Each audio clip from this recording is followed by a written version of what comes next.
Good evening, everyone. My name is Dr. Lynn Richardson, and I'm the co-director of the newly established Institute for Health Equity Research at the Icahn School of Medicine at Mount Sinai. I'm also a practicing emergency physician, a professor of emergency medicine, and a population health science and policy, system vice chair of research for the Department of Emergency Medicine at Mount Sinai, and it is my pleasure to be in your company tonight. I'm honored to have the privilege of welcoming everyone this evening. We've had a tremendous amount of interest from the community in today's town hall topic, showing the critical importance of engaging in an honest, open conversation on the COVID-19 vaccine. I would like to take this time to acknowledge and thank our event co-sponsors, the CUNY School of Public Health and Harlem Health Initiative, Health Justice, Mass Transit, and Sigma Gamma Rho, the New York City alumnal Kappa Sigma. This event couldn't have been possible without their support. I also want to acknowledge and thank our amazing guest speakers who you'll be hearing from in just a moment. Angela Soto from the New York City Department of Health, Dr. Oni Blackstock from Health Justice, and Dr. Robert Fullilove from Columbia. This event would not be possible without your collaboration, and we're very excited to hear and learn from and with you tonight. I also want to give a big thank you to everyone for showing up and engaging in this timely and important conversation. To those of you who submitted questions in advance, we look forward to answering these questions with our experts, and we look forward to fielding more questions as the discussion plays out. This town hall is part of a series of town halls that the Institute for Health Equity Research launched this past summer to have needed conversations on COVID-19 and other topics critical to health equity in New York City. The Institute studies how our systems have led to groups of people being disproportionately and unjustly impacted by inequitable policies and practices that lead to excesses in illness, suffering, and death. One of our current projects is the Speak Up COVID survey, which seeks to understand how the pandemic has impacted New Yorkers, specifically focusing on those who've been impacted most. The goal is to use the data we find to inform how resources are shared and what programs and solutions are developed. We invite all of you, all New York City residents, to participate, and we will share the link following this event. This event is actually one result of the Speak Up COVID survey. We've received important feedback from the community that there's a need for open conversations around the vaccine. And so we are here tonight to address your questions, concerns, and the common myths and misinformation surrounding the vaccines so we can ignite a critical conversation. So thank you again for joining us. And now it's my pleasure to call on Dr. Freida Foster, Chair of the Dean's Advisory Council of the CUNY School of Public Health, for opening remarks.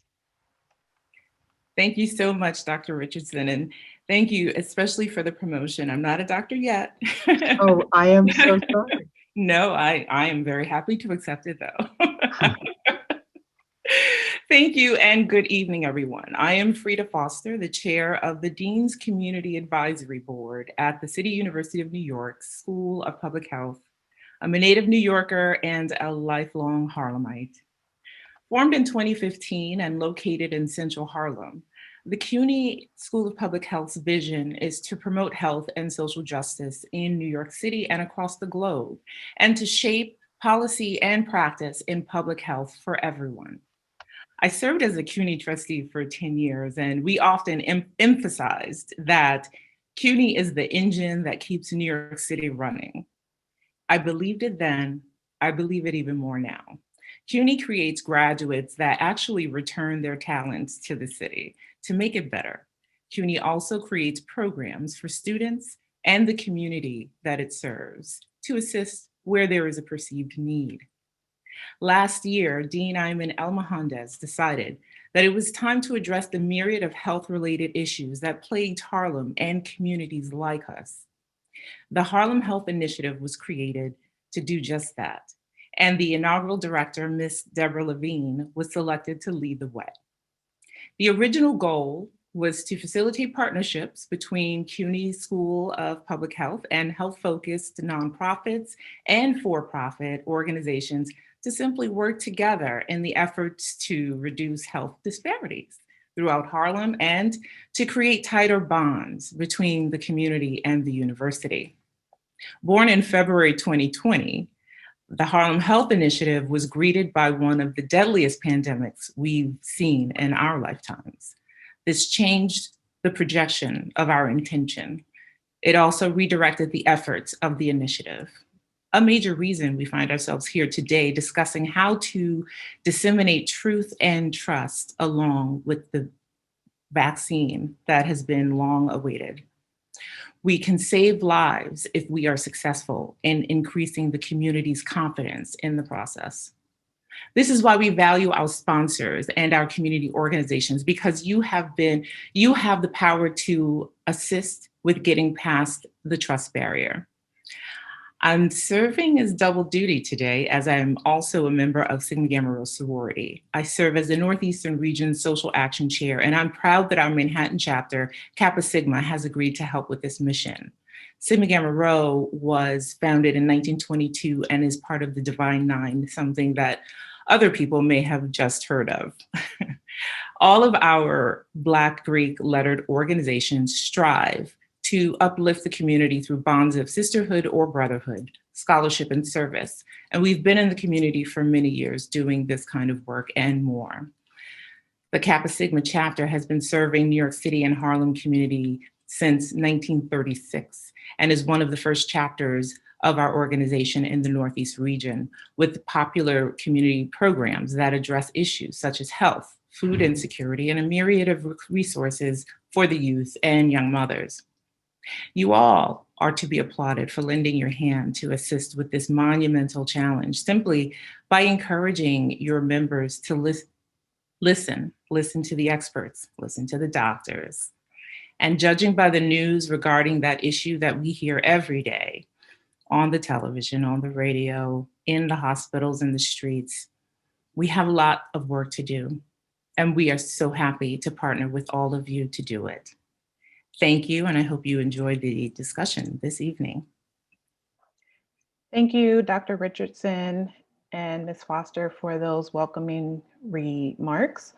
Tonight, we have an esteemed and knowledgeable panel of speakers who will be responding to all of your questions about COVID-19 and the vaccines.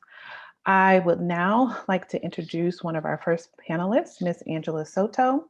Ms. Soto will be presenting some data about COVID-19 rates in the city and how the Department of Health is handling vaccine distribution. Ms. Soto is the Director of Community Health Promotion and has been with the New York City Department of Health in the Division of Disease Control for 10 years. During the COVID-19 emergency response, she has fulfilled many roles, including forming part of the on-the-ground response to make rapid COVID-19 testing available in some of the most impacted communities in New York City. Currently, she forms parts of the vaccine section as branch director of community engagement. In this role, she works with community partners to increase access to vaccines. Thank you, Ms. Soto. We look forward to your presentation. Thank you for this opportunity. And I also want to say that I'm a CUNY graduate. I received my Master's of Public Health when Hunter College had the master's program. So first generation Mexican that got a Master's in Public Health. And maybe it doesn't seem like a big thing, but it is still a big thing in my family.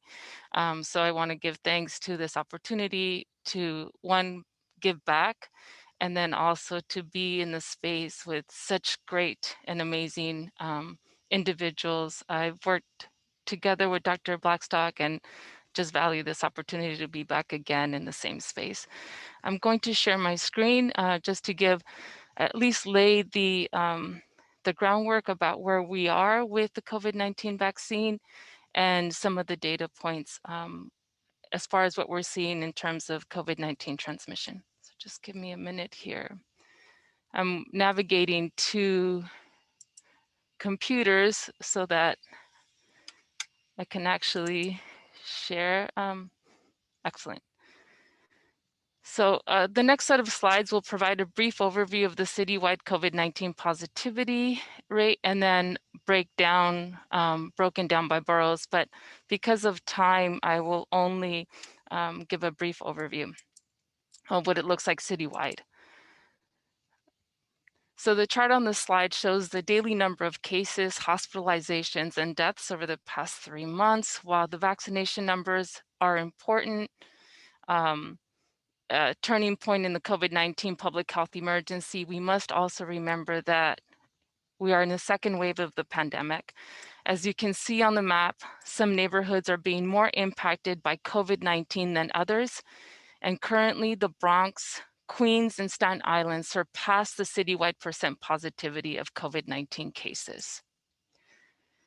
We are excited, as we should be, about the promise of vaccine. And even once you receive both doses of the Pfizer or Moderna vaccine, all New Yorkers must continue to do what we know works in an effort to flatten the curve.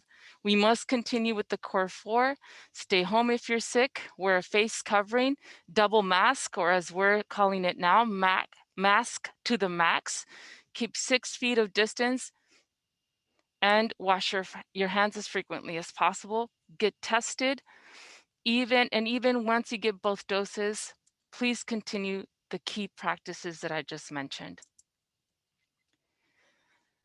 How does vaccine get to New York City? The federal government manages the distribution of the vaccine from manufacturers to states and localities, which includes New York City. New York City receives an allocation proportionate to its population. The bottom line is that the supply is extremely limited. We need more vaccines from the federal government so that we can offer more appointments and so that we can vaccinate more New Yorkers. Vaccination by the numbers. Currently, we have close to 2 million vaccines, not quite 2 million yet, that have been delivered to New York City. In terms of numbers of how many have been vaccinated, which includes both doses, we're just above 1 million vaccinated. To be as transparent as possible about vaccine distribution and access in New York City, the health department has published data daily on vaccinations, and this information is available on our website. 2 main things to consider when we look at these data points. We are significantly limited by vaccine supply. We are still building confidence in the vaccine and recognize that there are many reasons people may not have decided yet if they will get vaccinated or not. And this includes our communities that have experienced historical racism and discrimination in the healthcare system and the medical systems. This is a glimpse of what we now have available in terms of data that's publicly accessible. Among the adults who have received at least 1 dose of COVID-19 vaccine, as you see there, and I'll share these links so you can see them at your leisure and have access to this, 29% have unknown race and ethnicity data. What is the take-home message? That we need to continue to assure that our providers, especially on sites where we are administering the vaccine, that we make every effort to collect the data on race, gender identity, and sexual orientation. This is the only way we're going to be able to best determine where there are gaps in services. What can we do? And I've shortened it incredibly, but nevertheless, this is the information. Individuals must determine first if they are eligible. In this phased distribution of the vaccine, we are targeting individuals that felt the most impact. And yes, we continue to struggle with appointment access. And yes, we must continue to advocate for our communities so that we get more vaccine, so that we can have more appointments, so that we can have our communities vaccinated. Thank you. Thank you, Ms. Soto, for that important and helpful information. I'd now like to introduce our other panelists, Drs. Blackstock and Fullilove.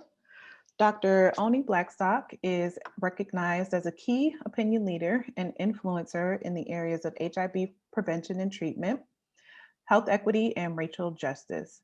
She is the founder and executive director of Health Justice, a consulting firm providing content expertise in HIV, sexual health, LGBTQ health, and racial equity to public health and healthcare organizations. Dr. Blackstock is a primary care and HIV doctor and researcher who recently served as the Assistant Commissioner for the New York City Health Department's Bureau of HIV, where she led the city's response to ending the HIV epidemic. She holds degrees from Harvard College, Harvard Medical School, and Yale School of Medicine, and is passionate about achieving health equity, particularly for the most marginalized communities. I'm also going to introduce Dr. Fullilove before I ask for remarks. Dr. Robert Fullilove, I'm sorry, is the Associate Dean for Community and Minority Affairs, Professor of Clinical Sociomedical Sciences, and the co-director of the city's research group at the Columbia Mailman School of Public Health. Dr. Fullilove has authored numerous articles and topics ranging from HIV/AIDS, minority health, to mathematics and science education. From 1995 to 2001, he served as on the board of health promotion and disease prevention at the Institute of Medicine at the National Academy of Sciences. He has also been awarded the Distinguished Teaching Award at the Mailman School of Public Health 3 times, and in May 2002, he was awarded an honorary doctorate from Bank Street College of Education. Dr. Blackstock, I invite you to share some opening remarks, followed by Dr. Fullilove. Sure. Good evening, everyone. Thank you, Dr. Sly, for that introduction, and thank you to the organizers, including Harlem Health Initiative, Ms. Deborah Levine, for the invitation to be on this panel. As was mentioned, I am a primary care and HIV doctor. I practice actually at Harlem Hospital, and also am founder and executive director of Health Justice, a health equity consulting firm. And in my roles, what's one of the most important things for me, obviously, is to share whatever information that I have with my patients, with my community. I live in Harlem, originally from Brooklyn, and really to share that information so that people in the community can make the most informed decisions they can about the COVID vaccine. And so I'm really excited to be here to answer your questions. Thank you. Thank you very much. And may I join in basically welcoming everybody to what I think should be a really interesting and informative discussion. I am someone who has hailed from a family that has a long history in medicine, and if it's important to note this, a long history of dealing with viral pandemics. My grandfather practiced medicine in the state of Mississippi from 1907 to 1961. In 1918, he was treating African Americans in the Delta of Mississippi for the Spanish flu pandemic, which killed roughly 60 million people worldwide. That pandemic killed my grandmother, my father, my uncle, and my aunt both got infected with that. My grandfather did not, but we have often thought that the fact that an early exposure to some of the problems of health disparities has really colored the career that I have had, the career that my father had as a physician, and it has certainly been instrumental in my thinking about how we need to respond to this particular pandemic. I am 77 years old. I've received both doses of the Pfizer vaccine. My last encounter with the dose was 7 days ago, and I've had no side effects. I'm fundamentally convinced that this is one of the most important things we can do to protect our community. My fear is that all the misinformation and all the conspiracy theories that are out there are going to have a negative effect. Imagine what would happen if we have, as we do, a vaccine that is really effective, but people refuse to take it because they don't trust it. And as a result of not taking it, we have elevated rates of death, elevated rates of hospitalization, and far too many people sick simply because we couldn't believe that when health was present, we couldn't afford to take it. I really want to try to do my best with other members of this panel to inspire some confidence in the notion that this is a move that we all should make. We are well aware of the fact that there are problems with distribution. There are problems with getting appointments, but I think it's really important for us to stick to it. We are at a point when I think we are just about able to start see some benefit from not only what we're doing with these vaccines, but benefit from things like wearing masks and social distancing. And my hope is that this evening, in an effort to answer all your questions, we can continue to inspire confidence in the notion that if we are careful, if we are prudent, if we are wise, we will defeat this pandemic. Let me stop there. Thank you. Thank you both for those remarks. To the attendees, when you registered for the town hall discussion, we asked you to submit questions that you may have about COVID and the vaccine. So what we're going to do today is address those questions that were received in advance, but we'll also make sure to leave time for any questions that may come up as the discussion progresses. You may ask a question in the Q&A chat box, or you can also raise your hand and ask your question live. We invite you to share your camera when asking a live question if you feel like doing that. Ms. Deborah Levine from the CUNY School of Public Health will be helping me moderate and field questions from the Q&A box. You'll see her face too. So as I said, we had quite a few questions that were submitted in advance, and we've organized them into similar categories. I'm going to start by asking our panelists to respond to some of the general questions that we had about COVID-19. So the first question I see here is, how does the virus replicate? And I think that this might be referring to whether or not the vaccine's components undergo replication in a recipient, someone who gets the vaccine. Whoever wants to answer can feel free. Well, I think the nature of the vaccines is that they do not, and I'm talking about the two that are currently being distributed, the one from Moderna and the one from Pfizer. They do not contain a form of the virus. What they contain is a protein that can create an immune response. The protein is able to enter the cells of the body. It does not enter the nucleus, so it doesn't change the DNA that we have, but it does create something that the immune system in the body will respond to. It gives the body the sense that there has been an invasion. And what we're supposed to do when that happens is the immune system will create antibodies that are there to sort of prevent anything from happening that would result in either sickness, that would result in hospitalization, or unfortunately mortality. The real impact of the virus, as far as we're concerned, is what it has done to the system of care in the United States. Our hospitals are overrun. Our physicians and clinical personnel are exhausted. The most important impact that this vaccine is intended to have is to reduce the burden on the healthcare system. Some folk will get symptoms as a result of having been exposed to the virus. It's not entirely clear whether or not you're going to have complete immunity.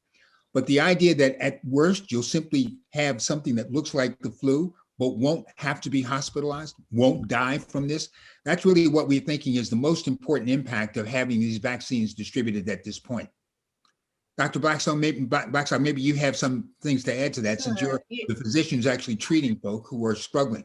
Sure, yeah, so to add on to what Dr. Fullilove was saying, so really the vaccine contains really instructions, a message that gets sent to the cells to make this spike protein that's found on the coronavirus. So the cells then make that, the body's exposed to that, and then your body, it stimulates an immune response so that if your body is ever exposed to the actual virus, it's ready and primed to defend you and protect you. And I think just to say as well, Dr. Fullilove mentioned is that none of the vaccines impact at all one's genetic code. They do not integrate into your DNA. I know that's a concern that many people have.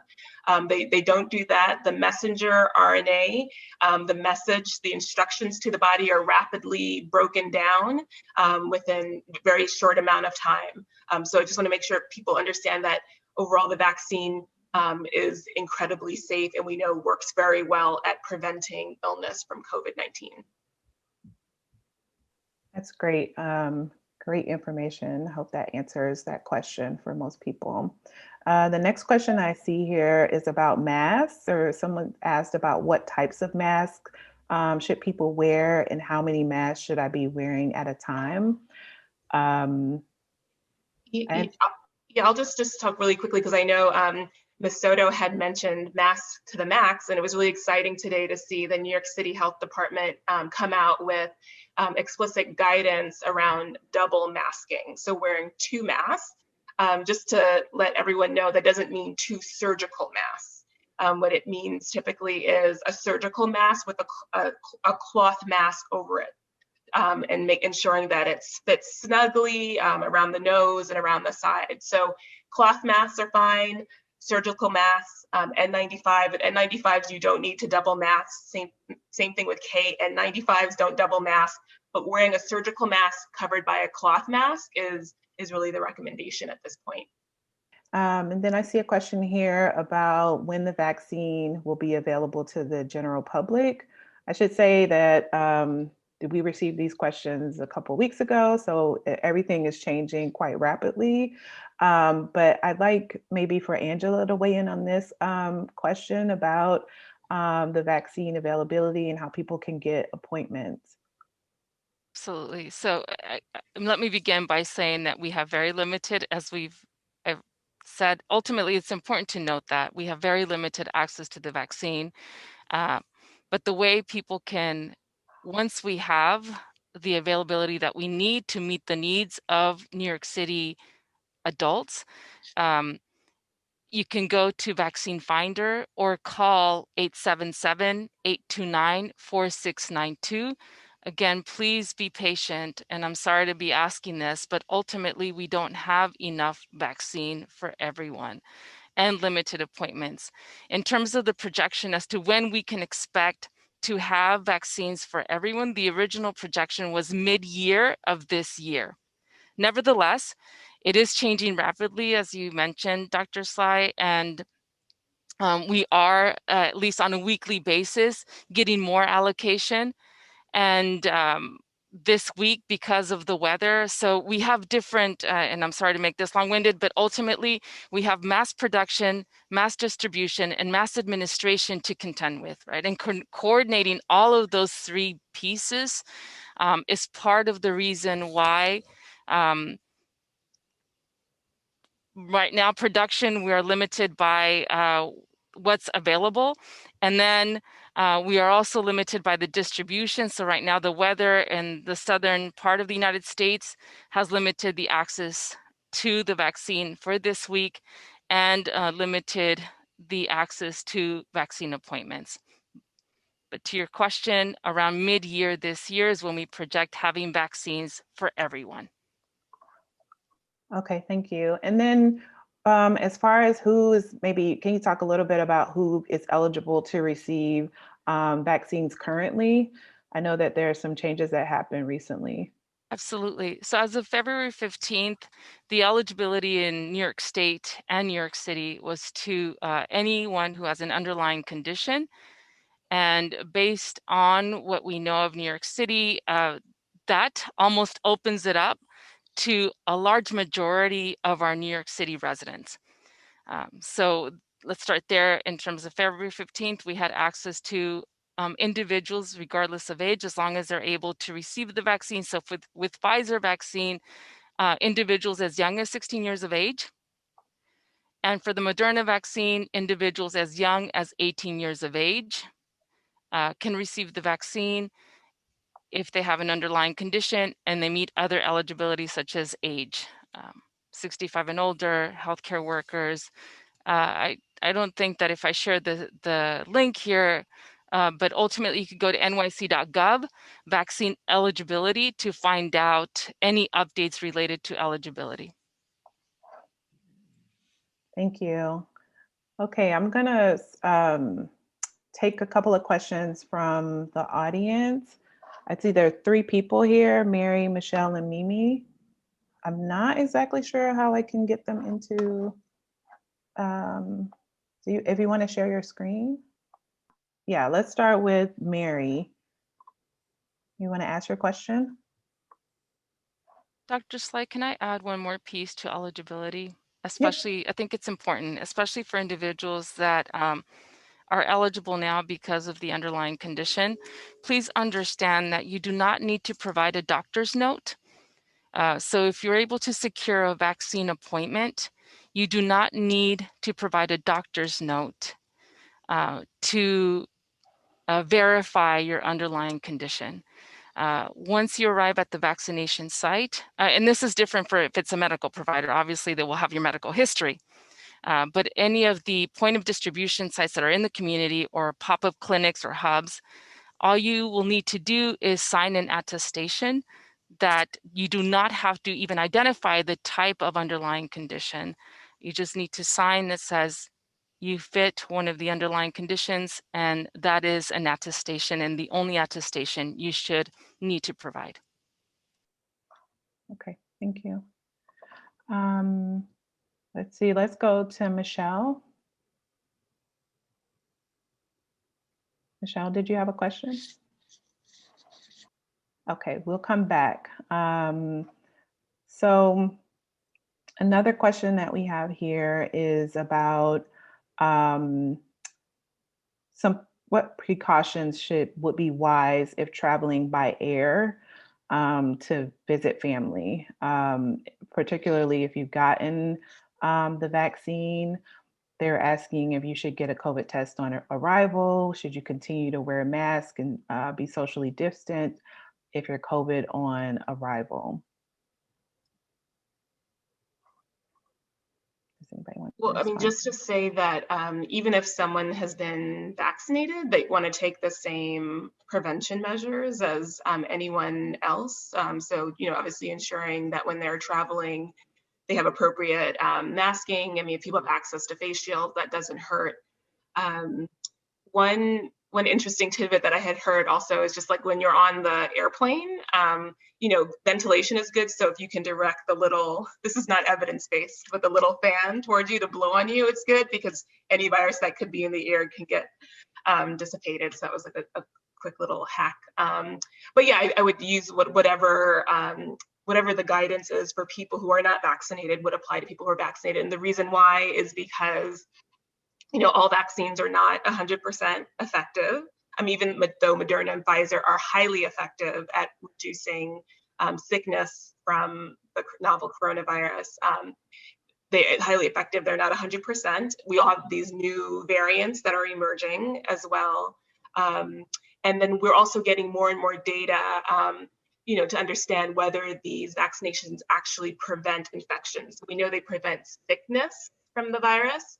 And we're getting more data that indicate that they also protect from or prevent infection and thus transmission.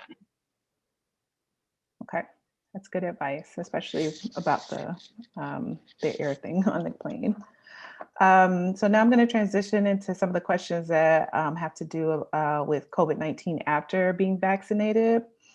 Someone wants to know, can I get back to quote unquote normal life when they're able to be vaccinated?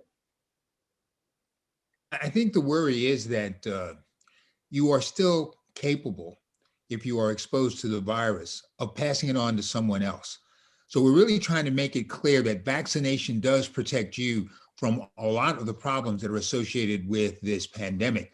But everything that you have to do to keep everyone around you safe needs to be maintained. You need to be wearing the mask, you need to be practicing social distancing, and you need to be sort of careful about the circles in which you find yourself. If you're in crowded conditions and there are people not wearing a mask, just because you've been vaccinated doesn't mean that you shouldn't still be cautious.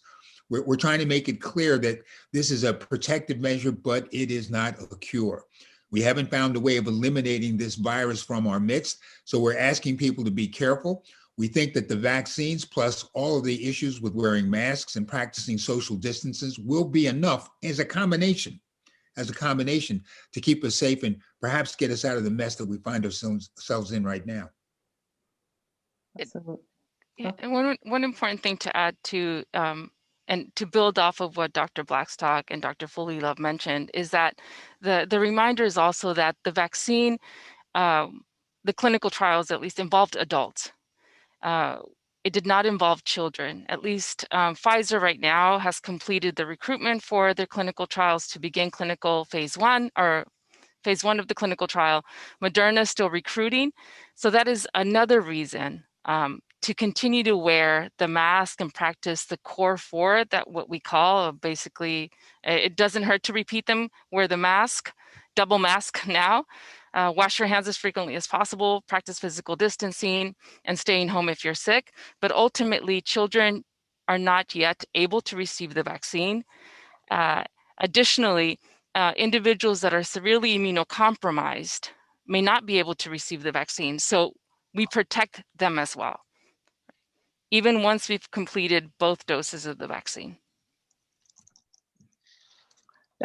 That's a great point. I have a follow-up question from the Q&A chat box. The question is, what is the New York City Department of Health strategy regarding school testing? The person says, since we do not have vaccine available yet for kids, I believe testing will help us control COVID-19. However, it seems schools do not have any systematic strategy for testing in schools. It's an excellent question, and I will respond based on what I know. Okay. So again, kind of reiterating, and it's going to sound like a broken record, but ultimately, testing is just one more component in our toolbox of preventive measures.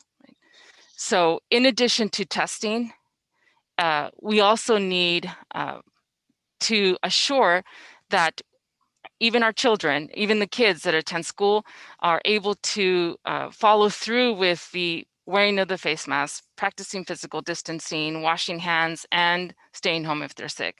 So testing, just one more component in our toolbox, or one more tool in our toolbox, just like the vaccine, one more tool in our toolbox for the adults that are able to and are eligible to receive the vaccine, in addition to the core practices that really, before we even had the vaccine, brought down that curve, right? So this whole effort, building off of what Dr. Fullilove said, is what is our main objective? Our main objective is to reduce hospitalizations, is to reduce morbidity, and is to reduce mortality. So when we keep all of that in mind, vaccine, the preventive measures that we already know about, it's just the toolkits that we're going to have to continue to implement collectively as we continue to move forward. Thank you. Okay, well, I'm going to try to pull a live question from the audience. I'm not sure what your name is, but go ahead with your question. Brenda Pleasant. Oh, hi, Brenda. Thank you for joining us. It took me quite a while to get on. Okay. I'm not good with a computer. I'm glad I you're here. think this is sort of like the Spanish flu was, and like every year it mutates and you get a different flu shot. And when they finally do get control of this, I think it'll be okay. Every year you get the vaccination. My issue, I wasn't sure about taking it, and I went online and every place was booked up. And then I emailed an affluent hospital and said I would like the Pfizer vaccination. And that was a Friday night. They emailed me back Sunday morning, 8:30. So I did go and take it. But I think people need to understand things are never going to be, quote, back to normal. It's going to be a new normal. Yeah. When I go in the supermarket and I see people handling the fruit and the vegetables, it like freaks me out, even though I know I'm handling them too. I have to go early in the morning because you pick it up, you squeeze a little. It's a new world. So they're going to have to sort of adapt to it. It's like you adapt or you don't survive. And this is serious. It's going to be here for quite a while. And some people just don't take it seriously. You're absolutely right. I think you made some excellent points about it. This being, we're going to be having a new normal. And so I thank you for sharing that, because I think it's really something important to stress to all of us, and that we make that realization. Did you have a specific question for our panelists tonight? Yes, the first vaccination, I was okay all that day. That night, I couldn't move my arm for 2 days. Then it went away, and like for 2-3 days, I had a fever. So I'm like, small price to pay to make sure I don't actually get it. My question is, I heard the second dose, the reaction can be a little worse. I was curious about that. Yeah, so just to say, in the clinical trials, and obviously now in the real world, as we're seeing people get the vaccine, these quote unquote side effects, or really the reaction that people have to the vaccine, can be more prominent with the second dose. And that's actually a good thing when you're having those symptoms, feeling achy or feverish. It's your body mounting that immune response. It's doing what it's supposed to be doing as it reacts to this vaccine that you've received. And so, with the first dose, it's sort of seeing that for the first time. If you haven't had COVID before, it's seeing that for the first time. And then the second dose is a booster. So it's going to elevate sort of that immune response, make it more intense, and provide more protection in the end. And it's just an interesting point there's some data that suggests that people who've had COVID-19, when they get the first dose, may have a strong reaction, right? Because that first time they had COVID was kind of like the first dose. And so there's some data that suggests, we'll have to see what this looks like. Maybe in the future, people who've had COVID-19 may only need, 1 dose of the vaccine instead of 2, because they have some immunity and some protection already. But just to say, yes, the second dose is because your body is getting this booster dose, and that reaction is getting stronger to protect you. They were telling me to take like aspirin and stuff, or Tylenol. I told them no. Let it do whatever it's supposed to do. I don't want to impede it. Yes. I'm okay. You're so brave. You're brave, because I have to say, I was kind of chicken when I got my vaccines, and I took Tylenol right after once and right before, because I was like, I don't want to be in any pain. But yeah, so it's fine to take Tylenol or Motrin. But if you don't want to, you want to be brave like Miss Brenda Pleasant, you can do that too. Thank you. Thank you, Brenda, for your question. There was a question here about ibuprofen and Tylenol. I'm trying to find it so I ask it correctly. It's the same thing. Gosh, where is it? I believe someone was asking about taking Tylenol or ibuprofen before the vaccine, if that will impact the efficacy of the shot. So there's a theoretical concern, because Motrin, or the class of medications that Motrin is in, they're non-steroidal anti-inflammatories.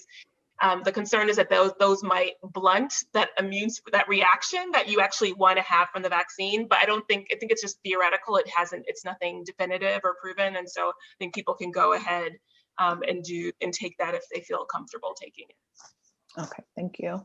Dr. Fullilove, someone in the Q&A box asked a question. She said that you, Dr. Fullilove, raised the issue of rumors and false information discouraging people from getting vaccinated. There have been reports in the media that Black people and other people of color are more reluctant than whites to take the vaccine, presumably due to the history of racism. What should be done concretely to address these issues, other than more Black doctors on television telling us that it's safe? Well, I think more than anything else, I think it's fair to say that we're coming out from the problems that were created by the previous president. I think I did that well enough, right? So I think in the Black community, there have never been greater levels of mistrust about anything that comes from the government, like what we're seeing today. And part of what I'm hoping will happen is that folk who have been vaccinated and who are doing well will spread the word. I think you're absolutely right. There's only so much you can do if you are a physician, because if we're part of the medical establishment and you don't trust it in general, even if the doc who's speaking is Black or Hispanic, you still have worries. I think more than anything else, what has worked in communities of color has been the trust that we have in our neighbors. If somebody has been vaccinated and they're doing well, they should spread the word. If they've been vaccinated because they're concerned about their children, the adults who are in the family who are perhaps older than 65, everything that we do to convince each other that this is what we should do should be engaged in that kind of activity. I'm a guy who's a veteran of the civil rights movement. I spent a couple of years in the South in Mississippi, and I know what really worked back then wasn't the fact that we were there. What worked was the community trusting that this was a new moment in history, banding together, doing what we could together, acting as a community. That is still the strongest force that we possess. We have the technical knowledge, but the ability to convince your neighbors that this is what we should do. I think everybody who's on this call who is convinced that this is the right thing to do should be out preaching. They should be out saying, this is what we've got to do. We've got to protect each other. We've got to protect everyone who's around us. And I think this is a job for all of us, not just for the scientists or the medical experts. Absolutely. We have a follow-up question about how can we encourage communities of color to trust the science and the data with the promotion of the vaccine, to take the vaccine when there's so much mistrust in the health system to begin with. Well, I know that one of the things that's happened is that the Black church has become visibly involved in trying to make sure that they are the ones who help pass the word about what we must do to protect ourselves. There is how shall I describe this? A national movement that's been sponsored called Choose a Healthy Life. It's not just trying to get folks convinced that they should be tested for COVID-19. It's not just trying to get people vaccinated. It's also trying to do something direct about all of the health conditions in the Black and Hispanic communities that make the impact of COVID-19 that much worse. I think coming from the church, coming from our religious leaders, when people are really clear that they too are able to see the wisdom of us getting involved to do what we can to protect each other, it once again becomes something that's community-wide, not something that is led by doctors or by scientists. The more we see our neighbors engaged in something like this, the more we see our neighbors taking care of each other, the easier it will be for all of us to believe that this is something that together we can do to beat this pandemic. Yeah, and to also add, a lot of folks aren't like outright. I mean, there are a proportion of folks who are like Black and brown folks who are like, I do not want this, but a good size folks are like, wait and see. And when folks are like, wait and see, that actually can be incredibly helpful and really providing the right information with the right trusted messengers, people who are credible and trustworthy, that can really move folks along. So I just want to say, also, we have to like normalize the concerns that people have. Like, it is very valid and justified to have like a lot of these worries. I think me personally, if I wasn't really listening to all of the trials and everything that was going on last year, I would have concerns about how and why this was able to be developed so quickly. But there's some recent data from the Kaiser Family Foundation that did a survey of people who were sort of ambivalent, wait and see. And they looked primarily at Black and Latino people, and they found that, a lot of it was just, there's certain information that people just are not getting. And I think if people are able to, so for instance, I think among Latino people in particular who are ambivalent, there were concerns around sort of the cost of the vaccine, what documentation was needed. So there are things that we know we can do that will help to lower the barrier and encourage Black and brown folks to get the vaccine. Like, we know what we need to do. We just need to actually do it, and also fund organizations like churches, other grassroots organizations that are really on the front lines to do this work. They're already doing this work, in a different capacity. But we just need to also be able to support them in doing this with regards to the vaccine. Absolutely. In a follow-up to that, there was a question about many Black and Brown communities have comorbidities like high blood pressure and diabetes, and they wanted to know how was this addressed in the clinical trials and where they might be able to find that information. Well, first off, they did. And I think you'll discover that there are a variety of sources on the internet, both technical papers for those of you who have a bent towards science, as well as popular pieces that describe all of the efforts that were undertaken to make sure that you had a representative sample of all the communities that are hit by this pandemic, so that it wasn't just people in perfect health who were part of the trials that tested these two vaccines. It was very carefully addressed to make sure that people like me, I'm 77, but I'm also hypertensive. I've had open heart surgery to correct congestive heart failure. I'm one of those folks who's at elevated risk. And the fact that I've taken the vaccine and I'm doing well, I did not have any side effects. That's what we're really hoping is going to be true for so many folk in our community, where, for example, hypertension is one of the most important typical problems that we have. Those are things that we know impact COVID-19 in a very negative way. We are struggling with issues of obesity. Those are also conditions that we know heighten the likelihood that if you're infected with COVID-19, you'll be hospitalized. We were very clear, they were very clear, rather, in putting the samples together that tested the vaccine, that they had to have people who look like the communities that are currently struggling with this virus. And having looked at the data, I want to say that I think they did an excellent job of choosing samples that were representative. And it's one of the reasons why I have a lot of confidence that this was something that passed the test of science. They did it correctly. Do you want to say something, Dr. Blackstock? Dr. Blackstock, don't we? No, I totally agree 100%. I actually also have to say, like, I think both the Moderna and Pfizer trials had like 20% Latino participants, and I think about 10 or 11%, I can't remember exactly, Black participants, which, is much better than most clinical trials. So just to put that out there, and then just like Dr. Fullilove said, obviously had folks with different underlying medical conditions, but just wanted to also just quick points about why this was able to be developed so quickly. Just like there are three main points. One is that, research on the coronavirus. So there's a family of coronaviruses, including SARS, which people are probably most familiar with, MERS, and there had been research being done when those emerged back in the early, I think 2013, 2014, to start really to develop a vaccine. And so they were able to leverage that previous research, the fact that mRNA, that vaccines, messenger RNA vaccines that Pfizer and Moderna are part of, that research has been going on for a long time. They were also able to leverage the HIV vaccine trials network. So HIV vaccines have been studied for a long time. We don't have any that are effective, but there are sites throughout the world. The NIH funds these sites, and as well as other organizations. And so they were able to use that infrastructure to then recruit people for COVID-19 vaccines. And then I think like the biggest thing is that the US government, and as well as other governments, invested billions of dollars in helping these vaccine makers to either develop the vaccine and or start manufacturing it. So what typically happens is that, there are different phases to test how well a vaccine works, how safe it is. And none of that was bypassed. That was all done sequentially.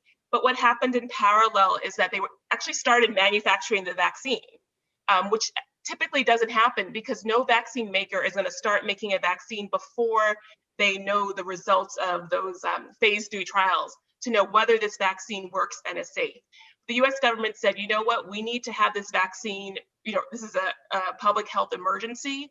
We need this as soon as possible.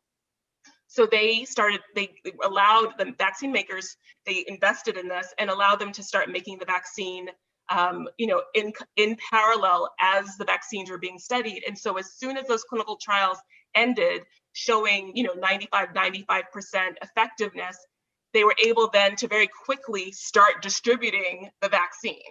So those are some of the reasons why this was able to be done a lot faster. I know people may feel some kind of way, right? Because why is there an HIV vaccine? Why is there a cancer vaccine?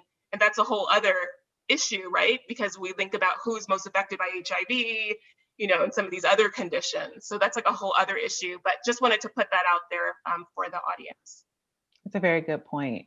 There was someone here who had a question about allergies. And she's a community health worker at, I'm not sure where, an asthma program somewhere in the city. She says her patients who have allergies are very scared about taking the vaccine.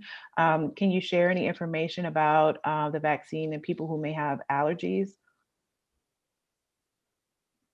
So just to say that when people have had severe reactions to the vaccine, it's a reaction called anaphylaxis. It's the blood pressure drops, your airways get tight. It's a very severe reaction, and people have typically had that reaction to the vaccine, have a history of, have had prior episodes of anaphylaxis, and so your provider should talk to you about whether you've had this severe reaction before, because that might obviously change the way that you make sure you have your EpiPen with you, whatever it is.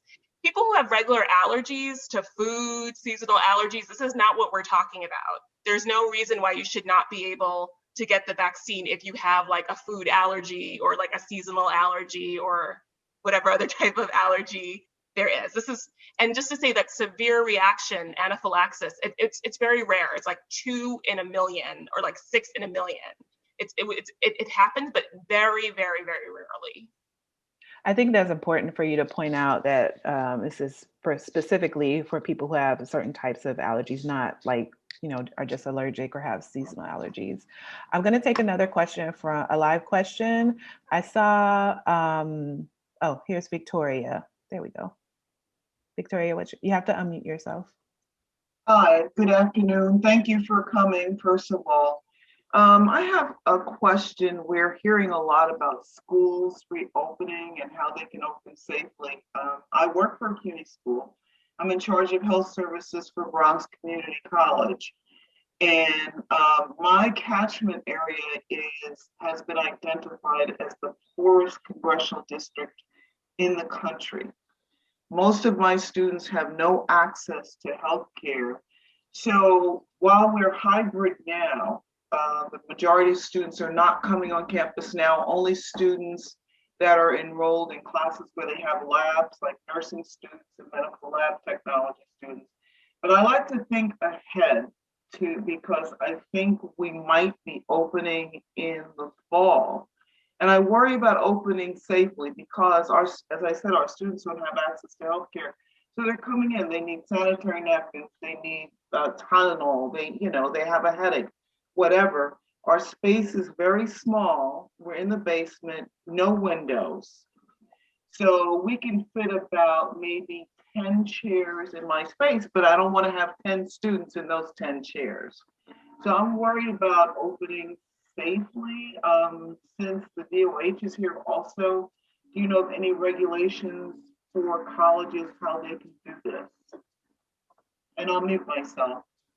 Great question, Ms. King. I don't have that information as to what it's going to look like in the fall.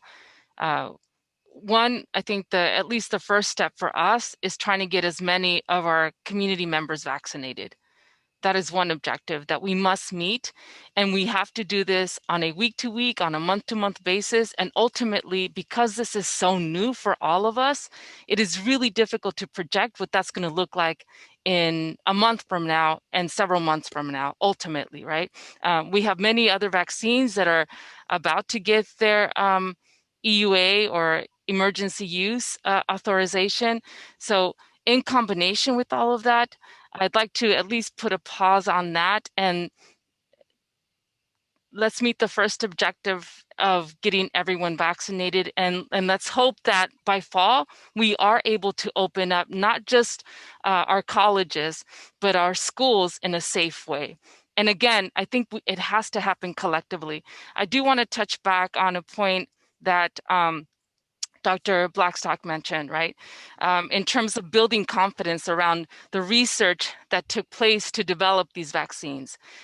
Remember, it's called SARS-CoV-2 for a reason, because there was a SARS and there was a SARS-CoV-1. So all of that information builds up into the development of the vaccines in our effort to understand that there were no shortcuts taken, as Dr. Blackstock mentioned. The other is that this is a worldwide emergency.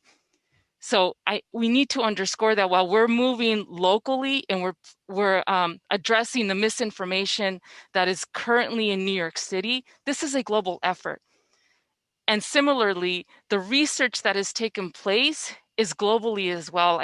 There are some silver linings to this pandemic, one of which is the sharing of information among researchers, the sharing of information around what are the clinical trials looking like, and more importantly, the collective effort that is moving forward. And then just to close, I conduct community-based presentations. I've done them together with Dr. Blackstock, and I have never seen this level of community members asking us about the biology part.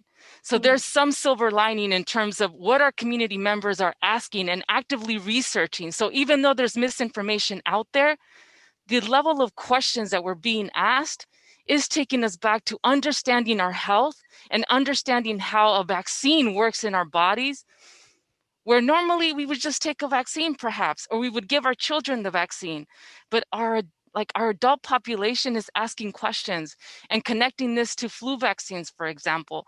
That is a huge step forward. And when we talk about what Ms. Brenda said about the new norm, this is the new norm I want to see. This is the new norm when we want to talk about structural racism, where we want to continue talking about what is this biology? What are you giving me? And we continue to ask these questions over and over and over again. And I also don't see it as hesitancy. I actually just see it as what it should be. We should be advocating for ourselves. We should be asking these questions. And this is just part of that process. So I thank everybody for the questions that were being asked. And even if we misinterpret it as hesitancy, how about we just shift the narrative and say, let's continue building confidence around the vaccines and medical care and these systems, and we need to change them as we continue to move forward. I do want to respond, however, because I am at a college. I'm a dean and have been for the last 30 years.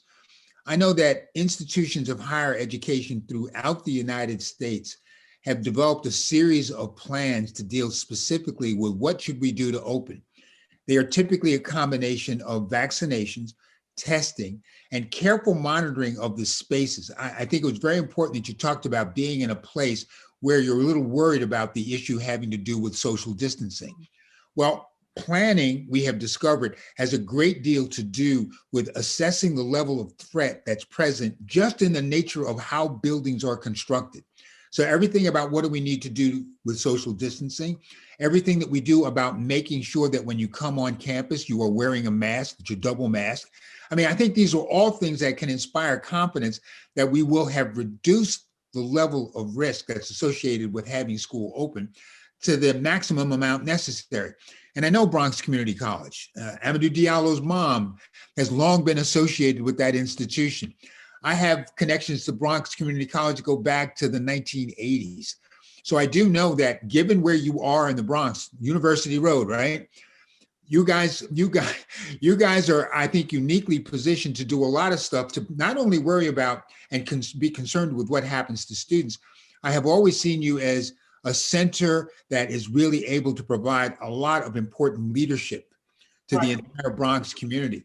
And I think everything that you do to inspire confidence by opening up cautiously and carefully, making sure that you're constantly monitoring levels of infection by having people tested frequently. I think all these things can be done so that when the level of infection in the city drops below a certain point, as long as you're continuing to take protective measures, and as long as you're every week trying to see how are we doing, I'm betting that it will be possible for you to do that. And there are all kinds of resources online where colleges themselves have described what it is that they've done to make it possible for them to reopen. That's a wealth of information. And I'm happy to sort of chat with you about that offline if it would help you sort of be confident that the university that the college rather is moving in the correct direction to deal with the concerns that I think you're very rightly raising with us tonight. I will email you. Thank you. I'm easy to find. Okay. Fullilove is not Smith. It's an easy name to locate. Okay. Thank you. Thank you, Ms. King. I'll take another question from a live question. Oh, hi. Hi, this is Allison Jordan. I saw your panel and I couldn't resist the opportunity to see these dear friends and advocates. Glad we got the conversation over to, the health equity side. I'm hoping that collectively, maybe this audience or maybe a future panel, we can really talk about how come the vaccine isn't getting to the incarcerated population? Why aren't we being more strategic about addressing the needs of Black and Brown people so that if we do have a limited supply, it goes to the areas that were not represented in the same way that people look like me have been so easy to get in our cars and drive to, Binghamton to get our vaccines. And so I'd like to really know what the health department's doing, what its health equity unit is doing, and what we can collectively do to get the vaccine in the arms of the people who may be resistant, who may have very good reasons for not taking a vaccine. And I also wanted to just give a little message of hope. I have a former colleague of mine who left. Her name is also Allison, who has for many years, forever, as long as I know her, 20 years, not gotten the annual flu vaccine due to the concerns that she has in terms of disparities, and Tuskegee comes up a lot in my setting. But she did the research, she reached out to folks such as yourself, she got the information, and she did get her first dose of vaccine and is working in the jails. Unfortunately, the availability isn't there, but there are people who I want to say have turned the tide with regard to the COVID vaccine and might be good messengers for the community. And I'd like to see if there's anything that I can do, always, ever, but also just to share that piece of information and know that we found through our HIV education and awareness that peers make the best messengers. And so I just wanted to say hi and put that out there. If I might, I've been teaching in the Barred Prison Initiative for 11 years. I am going to be teaching, I hope, Monday at Fishkill. And I want to be clear that there are a host of efforts right now that are directed at getting the governor to reconsider a variety of measures about making sure that incarcerated populations are appropriately treated. You might have seen in the New York Times about a week ago that a suit was cited in one of the courts in Brooklyn that made it very clear that the 14th Amendment really mandates that there be equal treatment under the law. So the idea that you would vaccinate prison staff, but you wouldn't vaccinate the folk who are on the inside, that's been challenged. So there is right now from the Department of Corrections a notion that folk who are 65 or older are going to be vaccinated. But you might know that there are a variety of community groups that are trying to pass two pieces of legislation that deal with the issue of parole, making sure that folk who've been in prison for 15 years or more, who are over the age of 55 and who are suffering from the kinds of comorbid conditions that would make COVID particularly dangerous for them, that they be released. There is a lot of public support around this. Schools of public health have sort of said, we are actually behind this because we know more than anything else, if you leave any pool of infection untreated, it will impact the entire community, not just the folk who are in the pool. There's all kinds of evidence that COVID-19 in the United States has been spread largely because we haven't taken care of incarcerated populations. A lot of us are seeing this as an opportunity to really raise the question of mass incarceration and its impact on community health. And you should know that there are a lot of groups out there that are trying to get as much pressure as possible brought on the powers that be to make sure that public health logic prevails and not some odd sense that people who have committed a crime are somehow not deserving of having a vaccine. We in public health are really clear that that is as stupid as one can possibly get. And I think it's important for folk like you who are really trying to make sure that you keep government honest about stuff like this, that you continue the pressure, and every time you get a chance to speak about it, especially given who you are in the scheme of things, I think your voice has real power, and I'm hoping you'll continue to do it because I couldn't agree with you more. This is one of the most important things we could do to keep our community safe. And thank you. Thank you for that. So the second part would be then to ask Angela to bring to Dave Chachki the need to actually incarcerate all the incarcerated people who are in Rikers Island, not just the over 65, because they represent the exact population that you're trying to find with the limited doses. So if you only have 10,000 doses, bring them to the people who are incarcerated and keep our communities safer. How's that, Dr. Fullilove, okay? Right. And remember, the CDC has actually recommended that. I mean, I think the big problem is every state has different laws, different regulations about how they're going to deal with incarcerated populations.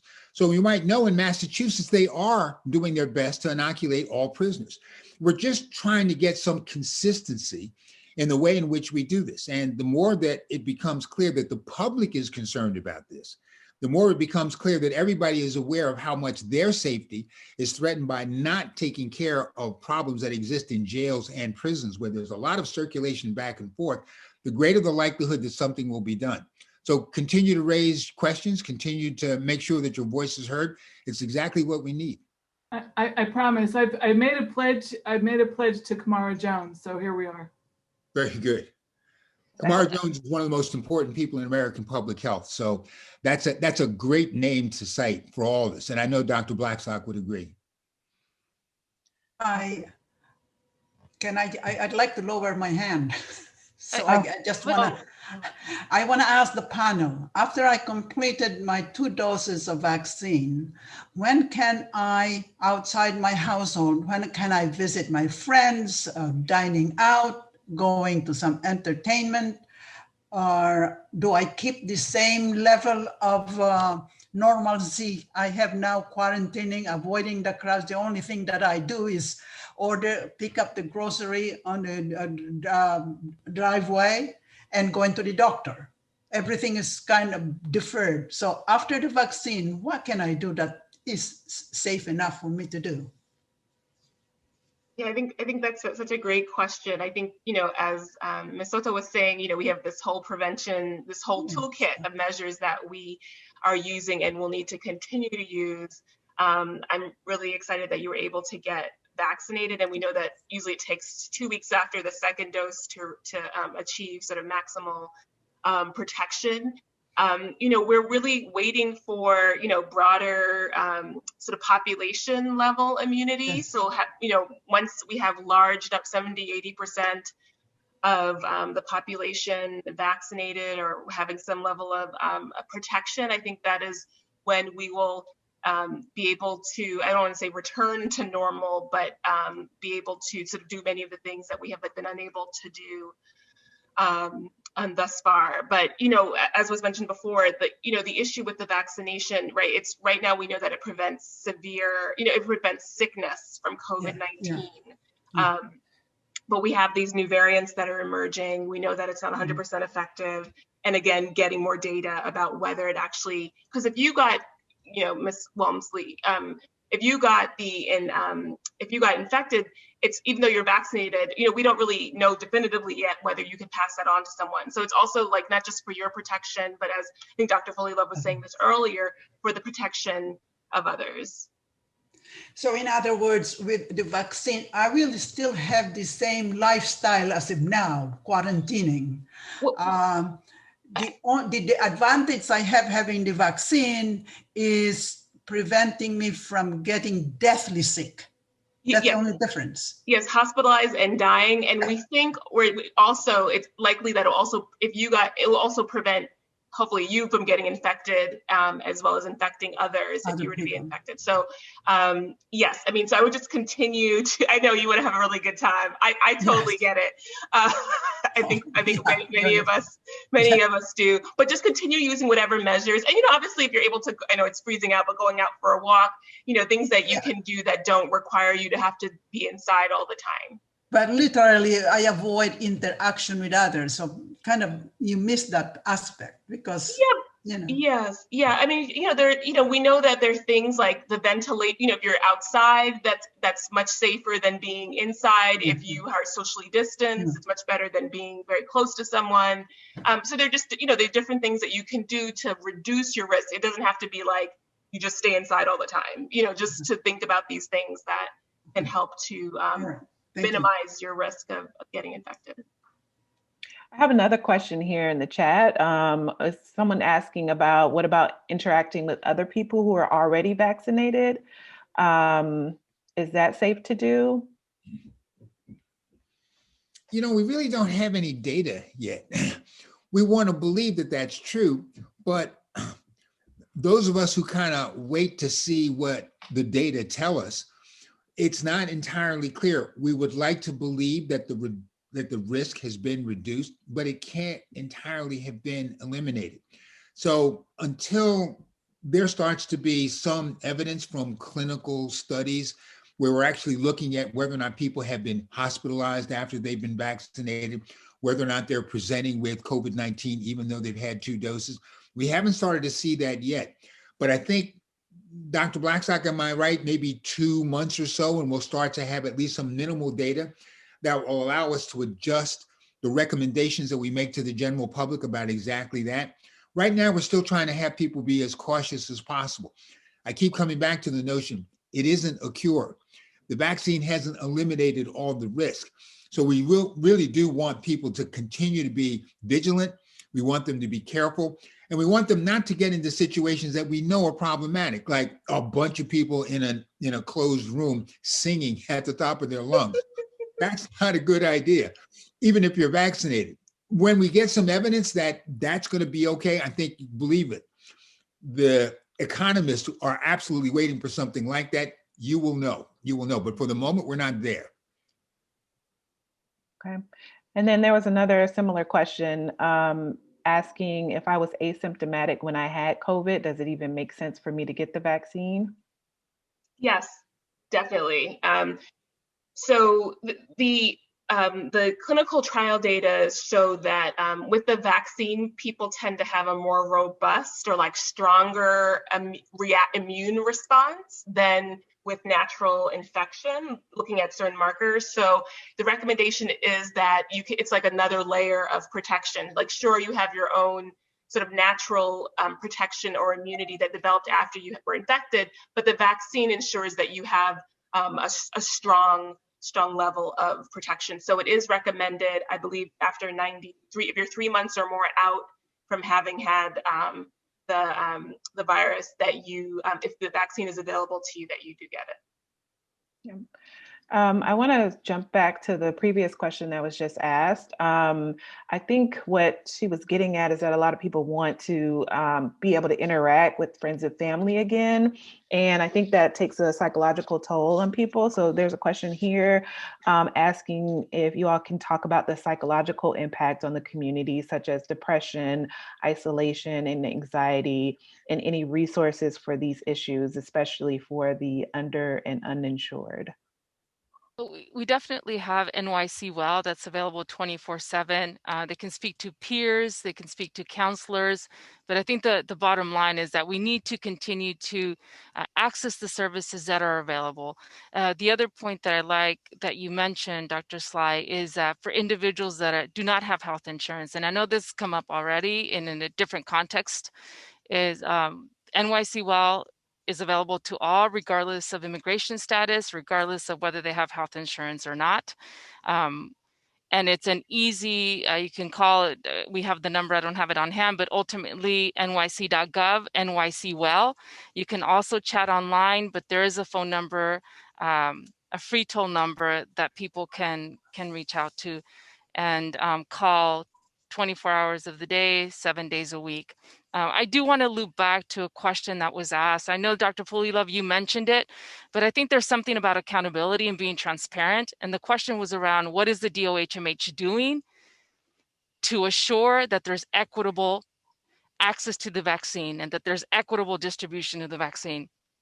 I don't have to say this more than once, that the COVID-19 pandemic has unearthed what we already knew, many communities knew, around the disparities around health, the disparities around access.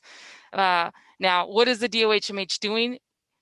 One, the effort's intentional to work together with community-based organizations, but we do need more vaccine. We need more vaccine in New York City.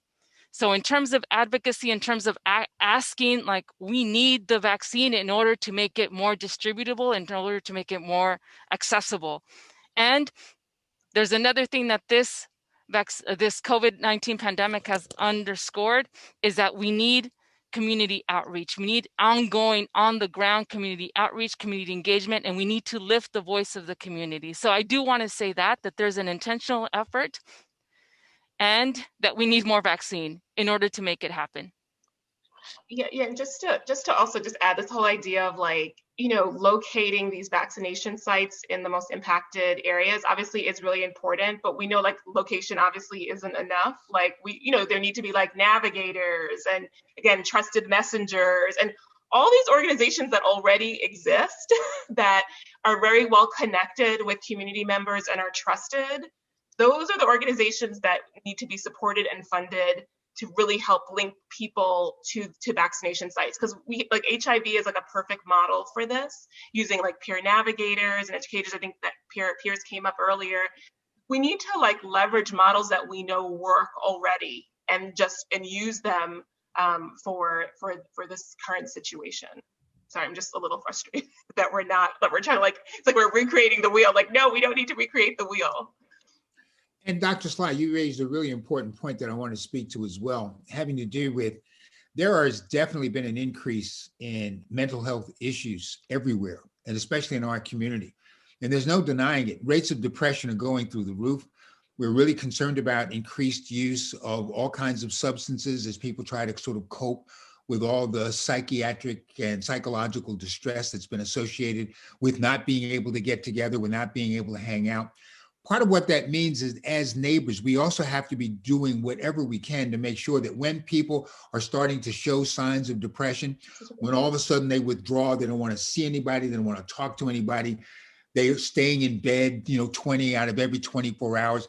That's the moment when you really want to see what can be done to connect people to the services that the city is making available. If they can't do it, perhaps you as a neighbor are in a unique position to help them make those connections. Because I think us looking out for each other is also one of the things that I'm hoping as a result of this pandemic, we'll engage in more than anything else. People in New York have a reputation of having a PhD for mind your own business. And this is not the time for that to be present.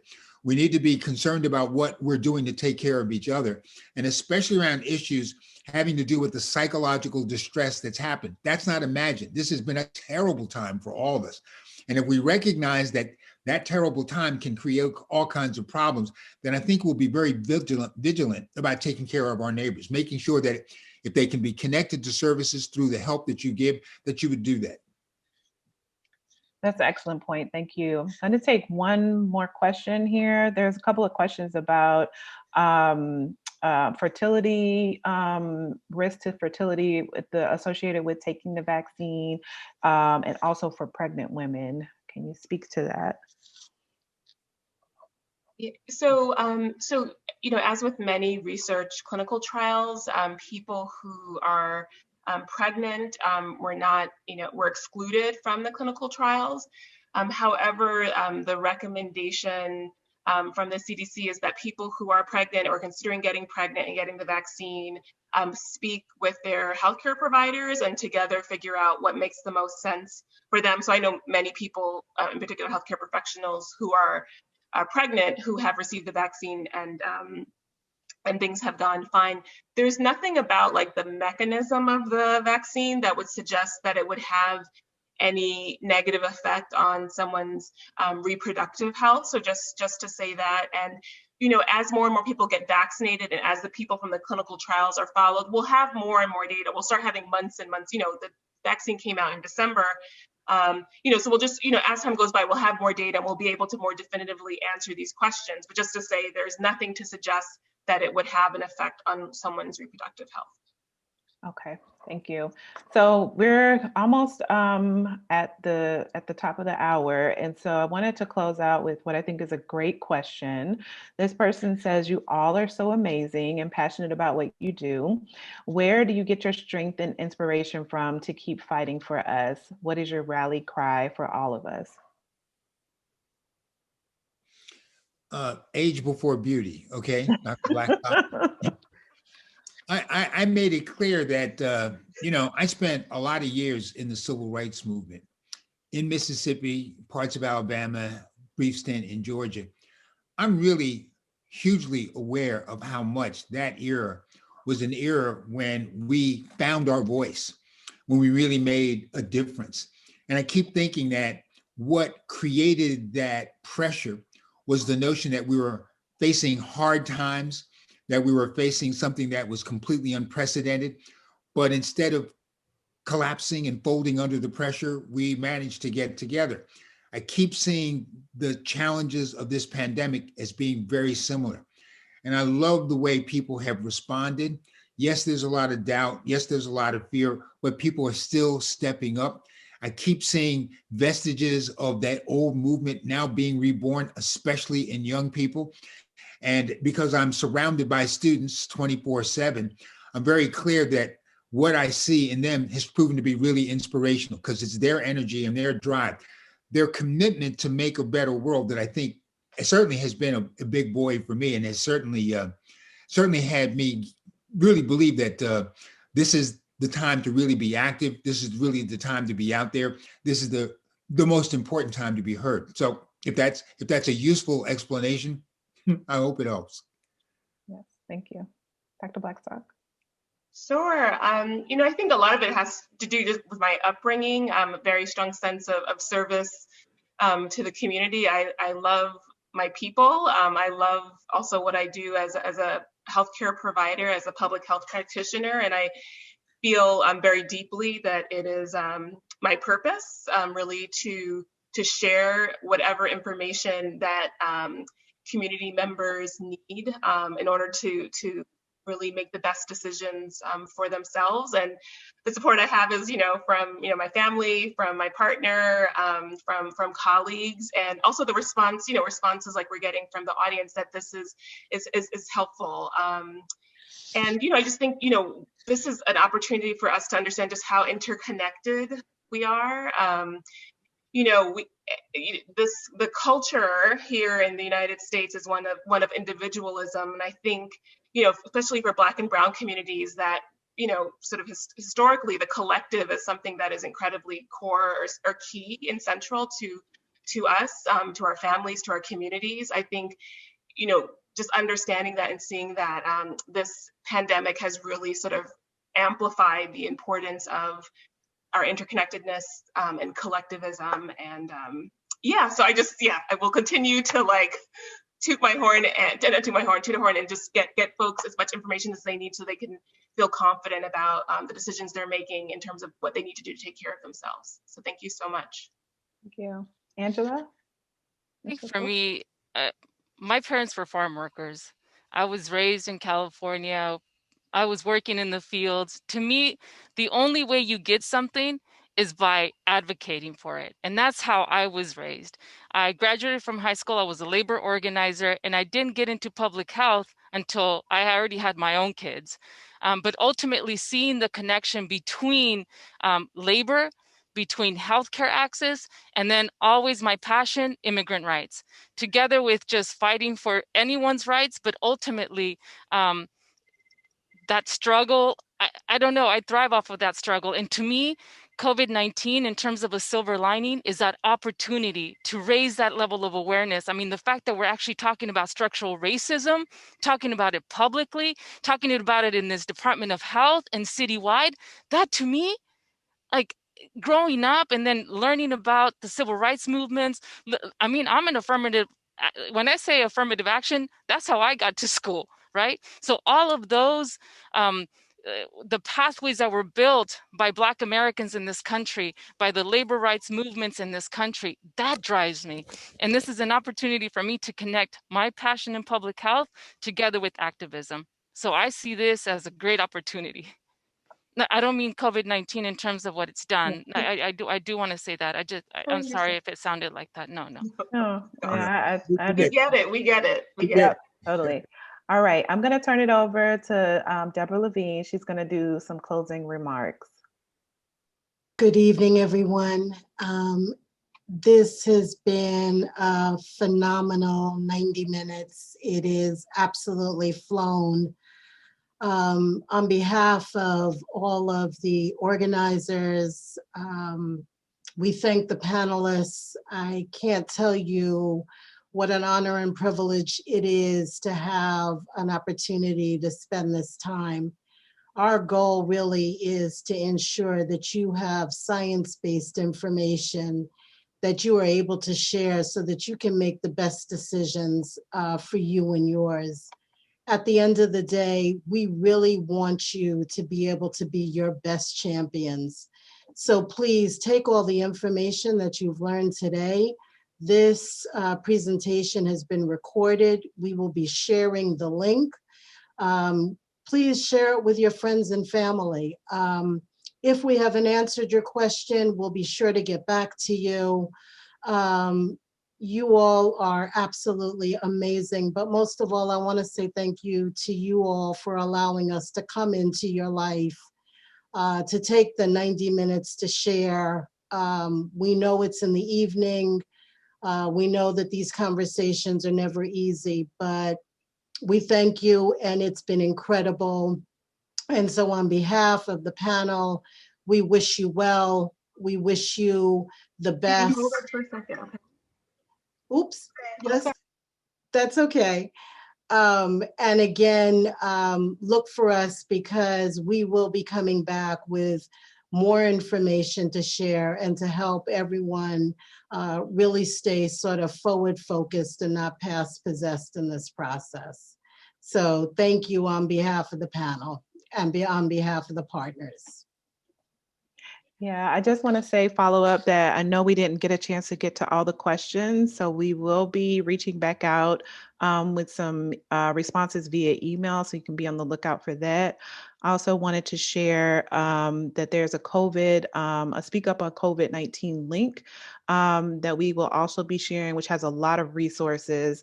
I think that will be useful for everyone. So thank you. To everyone for attending. Thank you to all the panelists for all of the information that you shared, and thank you